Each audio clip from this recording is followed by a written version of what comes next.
আল্লাহ তাআলা বলছেন, ওমান ইউআযযিম শাআইরাল্লাহি ফাইন্নাহা মিন তাকওয়াল কুলুব, যে কেউ আল্লাহর নিদর্শনগুলোকে সম্মান করে সেটা তো তার অন্তরের তাকওয়ার প্রমাণ গ্রহণ করে। যার অন্তরে আল্লাহর তাকওয়া আছে সে ব্যক্তি আল্লাহর নিদর্শনগুলোকে সম্মান করে। প্রশ্ন হচ্ছে, আল্লাহর নিদর্শন কোনগুলো?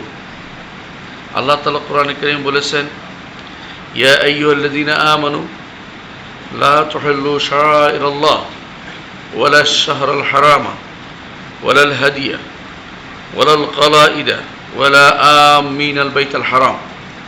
হে ঈমানদারগণ, তোমরা আল্লাহর নিদর্শনগুলোকে হালাল করে ফেলিও না, অর্থাৎ এগুলিকে সম্মান করো।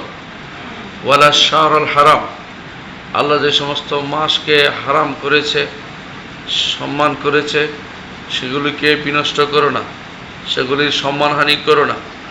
ওয়ালাল হাদিয়া, আল্লাহ তাআলার ঘরের উদ্দেশ্যে যে সমস্ত প্রাণীকুল পাঠানো হয় জবে করার জন্য, সেগুলিকে হাদি বলা হয়। এই হাদিকে যেন কোনোভাবেই আপনারা হাদিকে আক্রমণ না করেন, নিষেধ করা হয়েছে। ওয়ালাল কালাইদা, হাদির গলায় যে সমস্ত হার দেয়া হয় সেগুলিকে ছিন্ন করতে নিষেধ করা হয়েছে। ওয়ালা আমিনাল বাইতাল হারাম, আল্লাহর ঘরের উদ্দেশ্যে যারা বের হয়েছে তাদের প্রতি কোনো অসম্মানজনক আচরণ করতে নিষেধ করা হয়েছে। এর অর্থ হচ্ছে, আল্লাহ তাআলা যেগুলিকে সম্মানিত করেছেন সেগুলিকে আপনিও সম্মানিত করবেন। আল্লাহ তাআলা কোরআনে কারীমে অন্যত্র বলেছেন, জাআলাল্লাহুল কাবাতাল বাইতাল হারামা কিয়ামান লিন-নাস ওয়াশ শাহরাল হারামা ওয়াল হাদিয়া ওয়াল কলাইদ যালিকা লিতা'লামু আন্নাল্লাহা ইয়া'লামু মা ফিস সামাওয়াতি ওয়া মা ফিল আরদ ওয়া আন্নাল্লাহা বিকুল্লি শাইইন আলিম। আল্লাহ তাআলা কাবা, বাইতুল্লাহ, আল্লাহর ঘর বাইতুল্লাহকে হারাম ঘোষণা করেছেন, এটাকে মানুষের অবস্থানের জায়গা হিসেবে ঘোষণা করেছেন। সম্মানিত মাসকে সম্মান করতে বলেছেন, হাদিকে সম্মান করতে বলেছেন, কালায়েতকে সম্মান করতে বলেছেন, যার ব্যাখ্যা একটু আগে আমরা করেছি।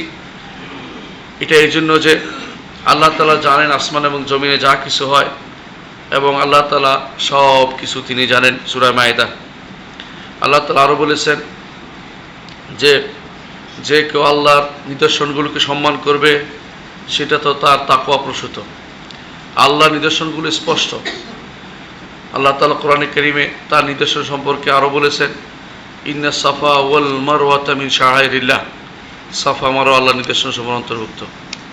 এই নিদর্শনগুলো আল্লাহ যা নির্ধারণ করে দিয়েছেন তার বাইরে আপনি আরেকটা নিদর্শন বানাইতে পারবেন না।